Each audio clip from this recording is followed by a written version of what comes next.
जी नमस्कार। हम लोग अब बढ़ने वाले हैं प्लासी के संघर्ष के पास, यानी कि ये वीडियो तीसरा है और दो इसके पहले आपको ऑलरेडी वीडियो जो है बनाए जा चुके हैं और यूट्यूब पर डाला जा चुका है। तो बहुत से विद्यार्थी बैठे हैं, उन्हीं लोगों को सुनाया जा रहा है और यूट्यूब पर इसीलिए इस तरीके से डाला जा रहा है ताकि आपको भी इसका बेनिफिट हो सके। तो देखिए, प्लासी जो है बंगाल में है और आपको पता होगा कि हुगली नदी के किनारे, हुगली नदी से अगर 130 किलोमीटर दक्षिण पूर्व के कोने पर बढ़ेंगे तो फुल्टा नामक एक स्थान है। उसी पर 1756 में जब आक्रमण किया था सिराजुद्दौला तो कर्नल ड्रेक छुपा था और जो ब्लैक होल की ट्रेजेडी घटना घटी थी तो पूरा नॉट ओनली फ्रांस ब्रिटेन, समस्त यूरोपीय दुखी हुए थे क्योंकि वो समझ रहे थे कि गोरे लोगों के खिलाफ काले लोगों का विभत्स रूप है।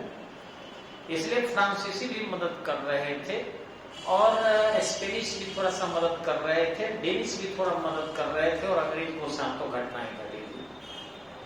अब ध्यान आपको होगा कि द्वितीय जब कर्नाटक युद्ध हुआ था तो लॉर्ड क्लाइव जो था वो अपनी योग्यता दिखा चुका था अर्काट का घेरा डालकर।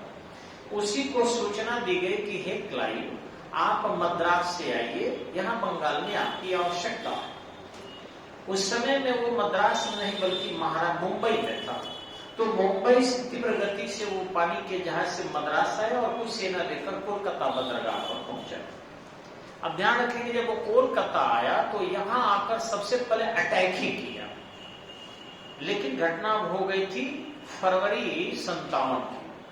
अब इस समय में सिराजुद्दौला मजबूत था लेकिन नहीं लड़ा क्योंकि उसके सामने वही पीता वाली समस्या थी, यानी लग रहा था कि कहीं अब्दाली आक्रमण करेगा तो उससे कैसे निपटेंगे। इसलिए वो, जैसे अलीवर्दी खां जो इसके नाना थे, वो ऑलरेडी संधि कर लिए थे रघुनाथ राव से, बाजीराव के भाई से। उसी ढंग से ये भी सोचा कि संधि कर लेते हैं। तो 3 फरवरी 1757 को अलीनगर की संधि हुई और इस संधि में यही हुआ कि जो पूर्व के समस्त कंपनी के अधिकार थे और फोर्ट विलियम की जो सुरक्षा के प्रचीड़ थे उस पर तोप चढ़ा दिए गए थे ताकि फ्रांसीसी किसी प्रकार के हस्तक्षेप न करें, क्योंकि 7 ईयर वार जो था वो अभी भारत में चल ही रहा था। वो सारे अधिकार अंग्रेजों को प्राप्त हो गए अलीनगर की संधि से, जो फरवरी 1757 में हुआ। लेकिन क्लाइव इतना से शांत नहीं हुआ, वह अपना चाल चलते रहा। अब हम भारतीय कुछ जो लोग हैं वो बहुत स्वामी भक्त होते हैं और ध्यान रखेंगे कि डीओजी को भी सबसे ज्यादा स्वामी भक्त माना जाता है। जो उनको कौड़ा खिला दिया उसी के प्रति समर्पित हो जाते हैं।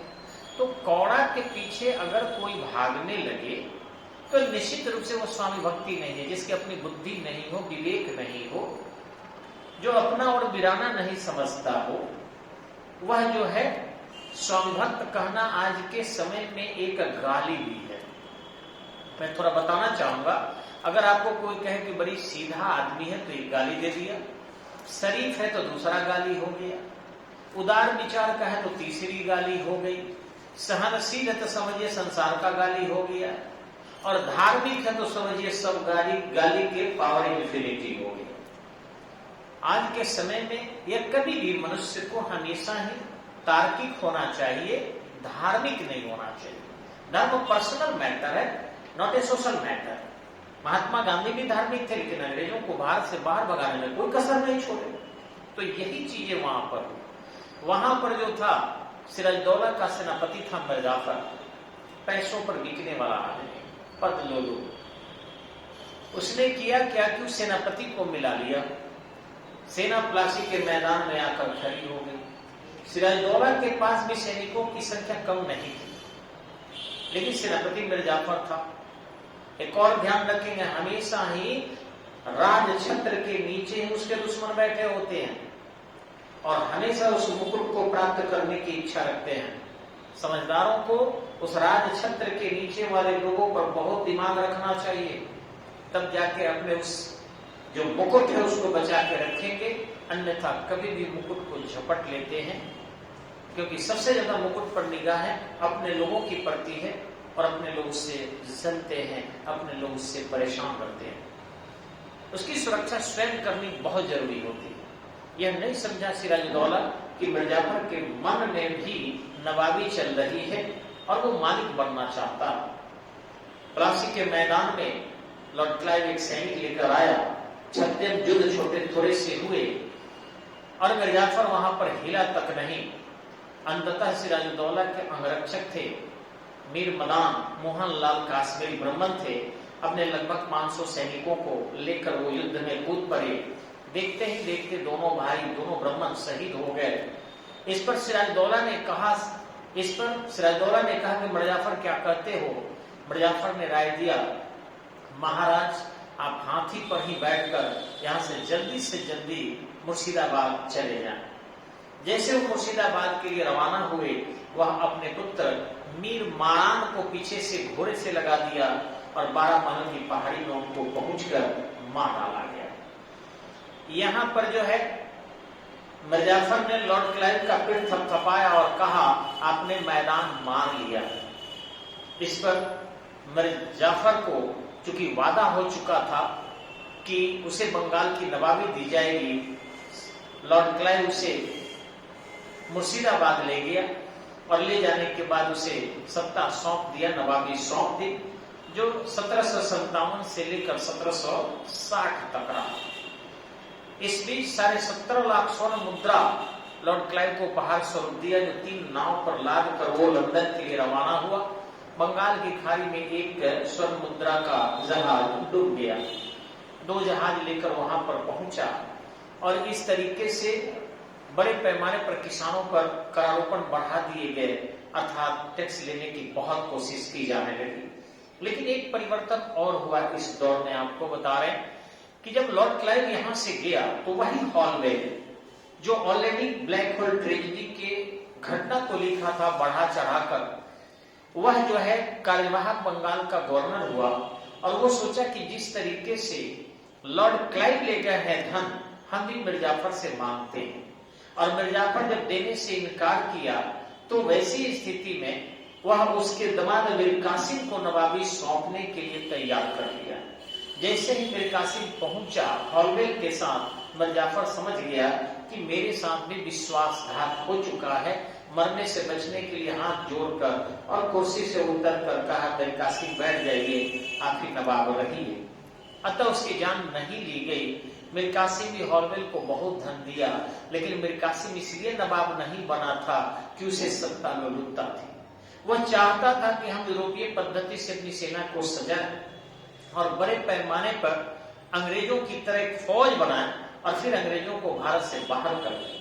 मुर्शिदाबाद से राजधानी मुंगेर लेकर चला आया, जिसको आज मुंगेर कहते हैं।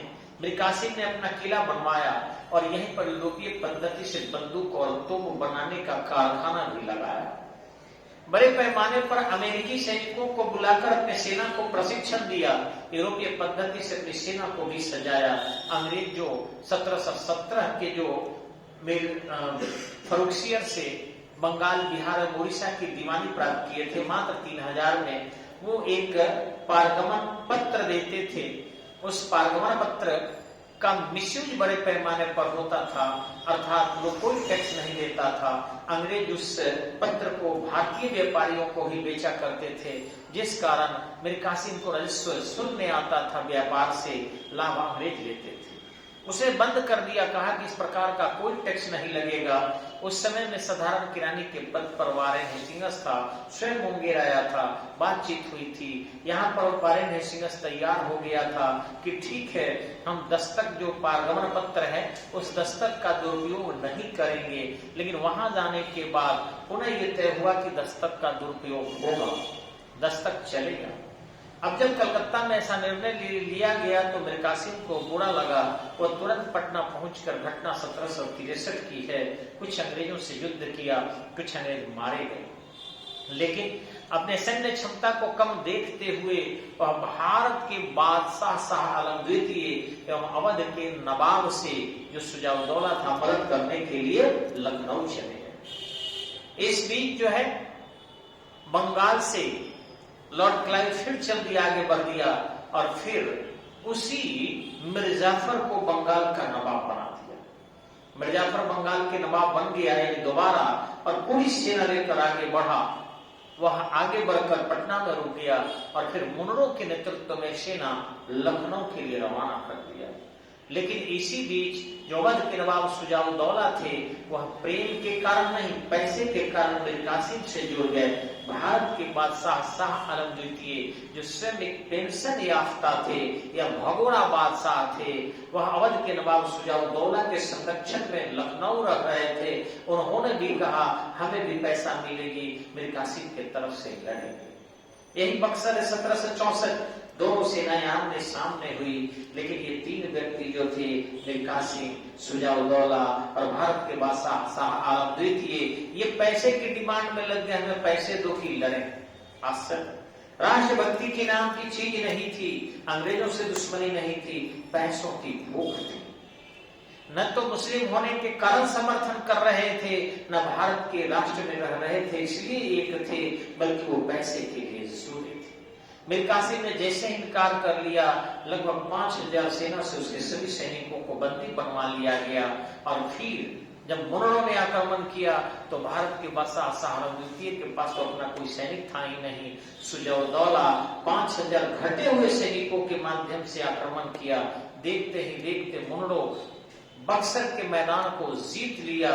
अंततः भारत के बादशाह शाह आलम द्वितीय से इलाहाबाद प्रथम की संधि की और वैसी स्थिति में वह बंगाल, बिहार एवं ओडिशा के दीवानी को प्राप्त कर लिया।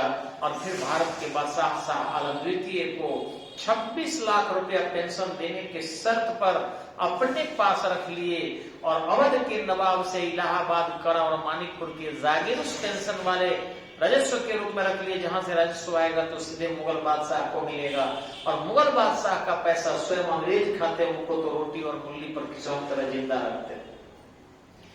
उसके बाद दूसरी संधि वो ठीक 5-6 दिन बाद कर लिए, यानी अगस्त की बात है, 12 अगस्त 18 अगस्त दूसरी इलाहाबाद के संधि में उन्होंने ये सब घटना है 1765 की। उन्होंने दूसरी इलाहाबाद की संधि में अवध के नवाब शुजाउद्दौला पर 50 लाख रुपए हर्जाने का थोप दिए। रुहेलखंडियों के सुरक्षा और संरक्षा के नाम पर 50 लाख रुपए निर्धारित किए कि अगर उधर से मराठे आक्रमण करेंगे तो अंग्रेज जो है लड़ेंगे, क्योंकि रुहेलखंडी को यदि हरा देते हैं मराठे तो फिर अवध को भी जीत लेंगे, अतः उनकी सुरक्षा के लिए 50 लाख पर संधि करो। और फिर शुजाउद्दौला कर दिया। शुजाउद्दौला इसी करके कर्ज में डूबा ही रहा। वैसी स्थिति में बक्सर के मैदान जो आप देखे हैं, पलासी में षड्यंत्रों से अंग्रेजों ने जीता था, बक्सर में अपनी ताकत से जीतकर और उत्तर भारत में लोहा मनवा लिया।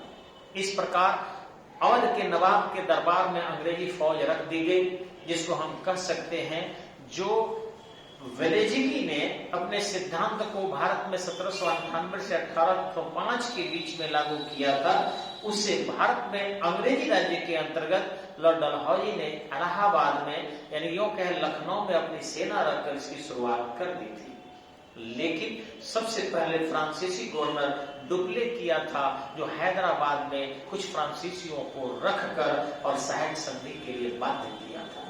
तो यूरोपीय पूछे तो आप फ्रांसीसी मारेंगे, अंग्रेज पूछे तो लॉर्ड क्लाइव मारेंगे, लेकिन पूरे सिद्धांत को इंप्लीमेंट सहायक संधि के रूप में किसने किया तो लॉर्ड वेलेज़िगी मारेंगे। यही सतर्कता आपको प्रतियोगिता में कुछ क्वेश्चन जानते हुए गलत करने से रोकेगी। और नहीं अगर ऐसा दिमाग में रखेंगे, हड़बड़ी में कुछ ठोक देंगे तो निश्चित ही आपका क्वेश्चन घट जाएगा एक, और एक क्वेश्चन बहुत वैल्यूएबल है। न केवल आपका एक स्कोर गायब होगा, बल्कि सही में से D- है तो आपका कट जाएगा। इसलिए बहुत कॉन्शियस होकर, क्रिएटिव माइंड होकर सभी चीजों को समझना चाहिए। आगे आपको बता दें कि ये संघर्ष होने के बाद फिर संघर्ष दक्षिण भारत चला जाता है, और आपको पता होगा कि मैसूर में अड़यार वंश की सत्ता, अड़यार सत्ता में कृष्ण चिक्का राव एक विलासी हो जाता है और उससे कम विलासी है, विलासी बना दिया जाता है।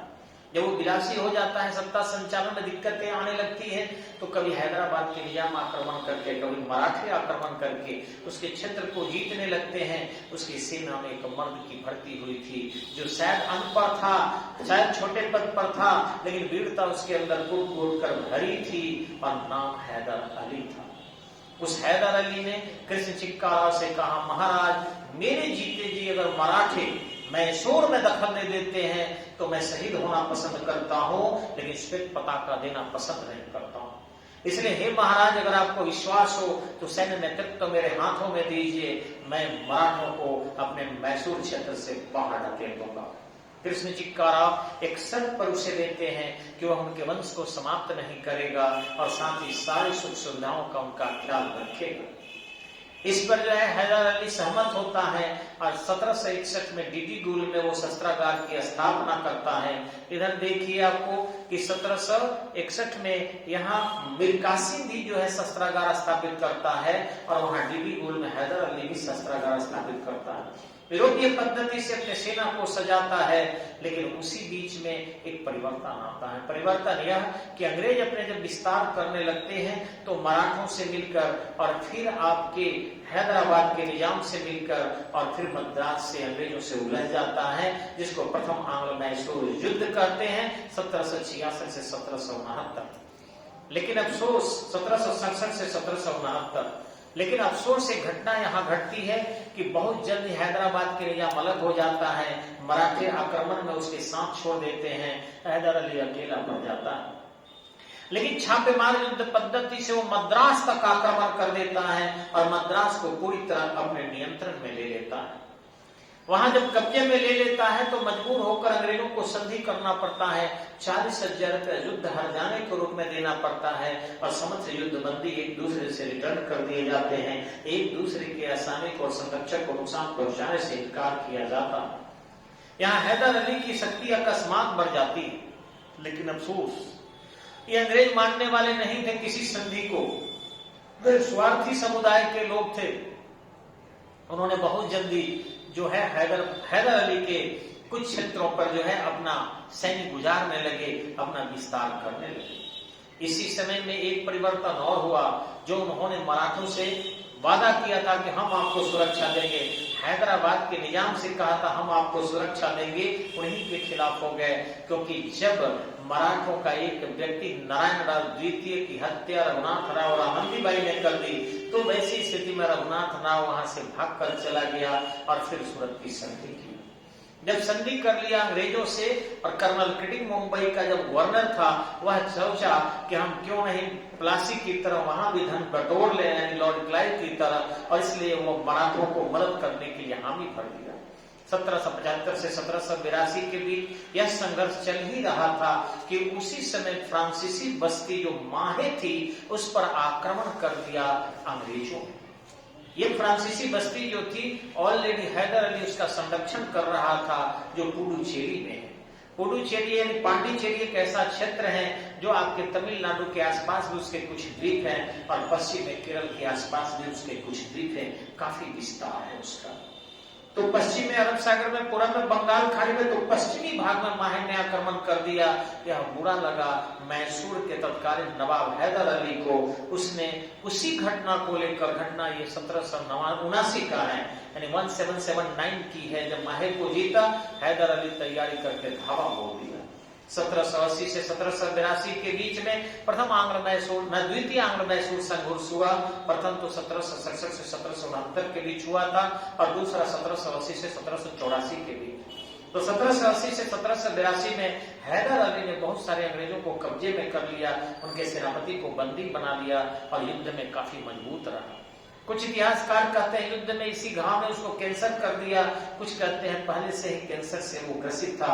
जैसे भी है, उसके पुत्र जो थे उसमें टीपू सुल्तान जो सूफी हो चुका था, उसको वहां से वापस बुलाया, युद्ध नेतृत्व करने और नवाबी देने के लिए सहमति पर तैयार हो गया और उसके नहीं रहने पर टीपू सुल्तान नेतृत्व करना प्रारंभ किया। 1784 में पहला संधि हुआ था, 1769 में मद्रास का, और दूसरा संधि हुआ आपको मैंगलोर का, जो 1784 में हुआ। बराबरी पर संधि समाप्त हो गई। लेकिन आपको पता होना चाहिए कि टीपू सुल्तान बहुत ही मर्द किस्म का था, हैदर का जो बेटा था। लेकिन अफसोस एक और कमजोरी थी कि किताब पढ़ने से ज्ञान नहीं होता है।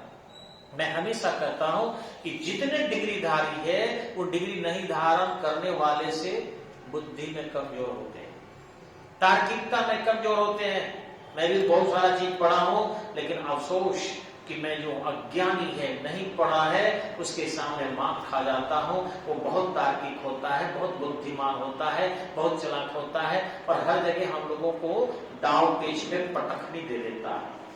हैदर अली बहुत चतुर था। उसके कुछ सैन्य आक्रमण की चर्चा करेंगे तो आपको थोड़ा कान मजेदार लगेगा कि एक बार अकेला घोड़ा लेकर मैसूर की पर्वत श्रेणी पर चल गया। अंग्रेज चारों उधर पीछे हुए थे। अंग्रेजों से संधि के दौरान, युद्ध के दौरान मौका 1781 की घटना है ये कि अंग्रेजों तुम पीछे लौट जाओ अन्यथा तुझे हरा दूंगा। पूछे तुम्हारे साथ कितनी सेना है? बोले मैं अकेले दिख रहा हूं ना, तुम्हारे लिए भारी पड़ जाऊंगा। अंग्रेज बड़ा सिर के सब बंदूक लिए थे और इसके हाथ में एक मात्र तलवार था और एक इधर चाकू था और पीठ पर साइड में घोड़े पर भल्ला था। अंग्रेज वहां बार बार कहते रहे बेवकूफ लौट जा, तू जिंदा नहीं बचेगा। और हैदर अली कहते रहा, हम कहते हैं तू लौट जा। नहीं मानने पर जैसे ही अंग्रेज आक्रमण किए वैसे ही कहा कि अंग्रेजों को मार डाला जाए, और अंग्रेज वहां धप धप गिरने लगे और सभी अंग्रेज लगभग मारे गए और सेनापति को बंदी बना लिया गया। अब आप सोचेंगे कैसे? तो ये अपने कुछ सैनिकों को ऑलरेडी अंग्रेजों के सेना में भर्ती कर दिया और वो हर अंग्रेजी सेना के पीछे एक हैदर अली के सैनिक उसी के अंग्रेजों के सैनिक बनकर खड़े थे, उसी के लिबास में उसी में भर्ती होकर। और जैसे ही इधर से हैदर अली आदेश दिया, ये सब एक दूसरे को चक्कू वहीं को वहीं मार दिए और अंग्रेजी सेना भद भद गिरने लगी। यह देखकर अंग्रेज सेनापति भागने का प्रयास किया, परंतु हैदर अली ने बंदी बना लिया और कहा कि हमसे लड़ने के लिए सोचना पड़ेगा तुझे।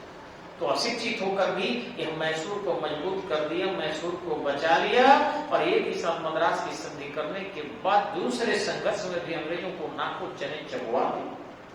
ध्यान रखेंगे, जो व्यक्ति स्थानीय शक्ति से आगे बढ़ता है वो महान हो जाता है, और जो दूरस्थ शक्तियों से आगे बढ़ने का प्रयास करता है आगे नहीं बढ़ता।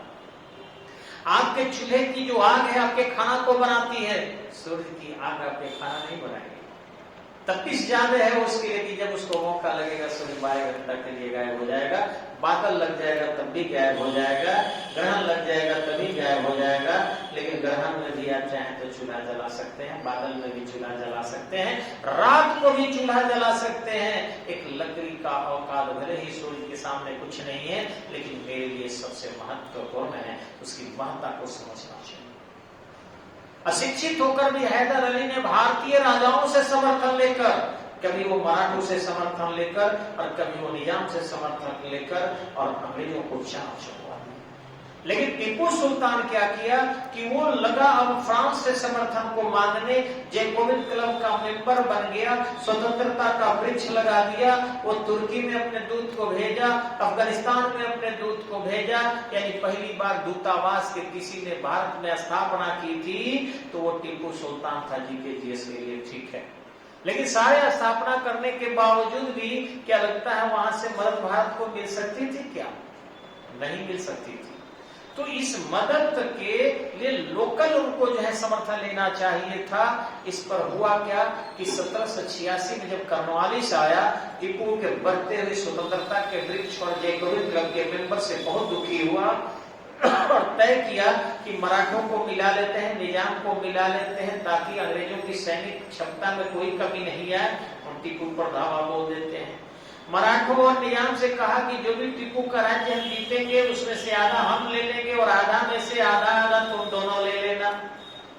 1790 से 1792 के बीच तीसरा आंग्ल मैसूर युद्ध प्रारंभ हुआ। टीपू हार गया। अब हार गया तो उसको चालाक था कर्नवालिस, सोचा कि सारा क्षेत्र लेंगे तो उतना ही ज्यादा मिल जाएगा मराठों और निजाम को, इसलिए कम ही लेते हैं ताकि कम देना पड़ेगा।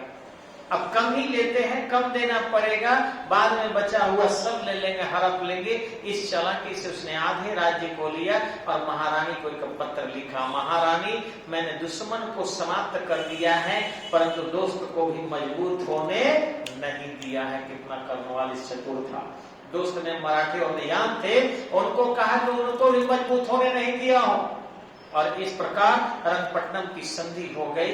और संधि जैसे ही कुछ आगे बढ़ने वाली थी, टीपू सुल्तान जैसे ही पुनः सैन्य रूप से मजबूत होना चाहते थे, उधर जो है फ्रांस में जो था वो नेपोलियन भारत पर आक्रमण करने की घोषणा कर दिया। टीपू को लगा कि एक बहुत बड़ा बल मुझे मिल रहा है, जो अभी यूक्रेन का हाल है, नाटो मदद करेगा, बोले जो जिंदगी भर उसके विरोध में रहा। अब हम ही कहें कि भैया हम चारों भाई थे और चारों भाई के जो विरोध में रहा वो 2 मिनट के लिए हमको कह के इनके सिंह आपको मदद करेंगे और आप हमारे साथ हो जाइए, और तब जो है हम लोग एक मजबूत संगठन बनाते हैं, तो कभी मदद करेगा का? ठीक है, हम अपने भाइयों से दूर रहेंगे, लेकिन जब संयुक्त थे जो दुश्मन है उसकी पहचान भी करके रखेंगे, क्योंकि वो तो केवल लड़ाना जानता है, एक एक करके बर्बाद करना जानता है। यूक्रेन ने इस चीज को नहीं समझा। नाटो इस चीज को लेकर चल रहा है कि रूस के ही हिस्सा दे तो तुम दोनों को लड़ा के तुमको इतना चढ़ा देंगे कि तुम बर्बाद हो जाओगे। और यही काम हुआ। टीपू सुल्तान समर्थन फ्रांस का लेना चाह रहा था, फ्रांस घोषणा भी किया कि हम जो है मदद करेंगे, और पूरा फूल के एकदम बड़ा हो गया टीपू सुल्तान, वहां से आया भी नहीं। अंग्रेज थोड़ा जरूर घबरा गए थे, तो उन्होंने क्या किया, यहाँ पर लॉर्ड बेलेजली को भेज दिया, जो सबसे कड़ा वायसराय था बंगाल का, गवर्नर जनरल था। आर्थर बेलेजली भी उसका भाई आ गया, जो ऑलरेडी नेपोलियन से लड़ा था। भारत आने के बाद सहायक संधि की घोषणा किया, और सबसे पहले हैदराबाद के निजाम से 1798 में की। 1799 में जब वो रंगपट्टनम के दुर्ग पर पहुंच कर और टीपू सुल्तान से कहे कि सहायक संधि कर लो, टीपू सुल्तान थोड़ा अच्छा काम किया, भले अयोग्यता थी लेकिन वीरता कोट कोट कर भरी थी। वो कहा कि अंग्रेजी फौज आ गई है तो ये संभव है, मैं मानता हूं कि आपका नियंत्रण यहाँ हो जाएगा, लेकिन ये नियंत्रण मेरे जिद पर नहीं होगा, मेरे शरीर पर नहीं होगा, मेरी वीरता पर नहीं होगी। इसलिए हे अंग्रेज तलवार उठाओ, दो दो हाथ करते। अंग्रेज बार बार कहते रहे सरेंडर कर दो, टीपू सुल्तान कहा नहीं। शेर की तरह एक दिन जीना श्रेयस्कर है, न कि 100 दिन सियार की तरह जीना। और तलवार अपना चला दिया अंग्रेजों पर, उसे गोलियों से मार डाला गया, रंगपट्टनम के दुर्ग पर ही शहीद हो गया। और इस प्रकार वहां के वही कृष्ण चिक्का राव जो 1760 में जो है विलासप्रिय हो चुका था, उसके पोते कृष्ण चिक्का राव तृतीय को जो बालक था वहां शासक बना दिया गया, और उससे अंग्रेजों ने सहायक संधि कर लिया, और इस प्रकार आंग्ल मैसूर युद्ध समाप्त हो गया। तो पहला संधि हुआ 1769 में मद्रास का, दूसरा हुआ 1784 में मैंगलोर का, तीसरा हुआ 1792 रंगपट्टनम का, और चौथा में तक टीपू खत्म हो गए। तो रंगपट्टनम में ही अड़यार शासक से संधि हुई कृष्ण चिक्का राव तृतीय से, और इस प्रकार मैसूर राज्य का भी विलय कर लिया गया। अब अगले वीडियो में आपको थोड़े ही देर में करेंगे हम आंग्ल मराठा संघर्ष।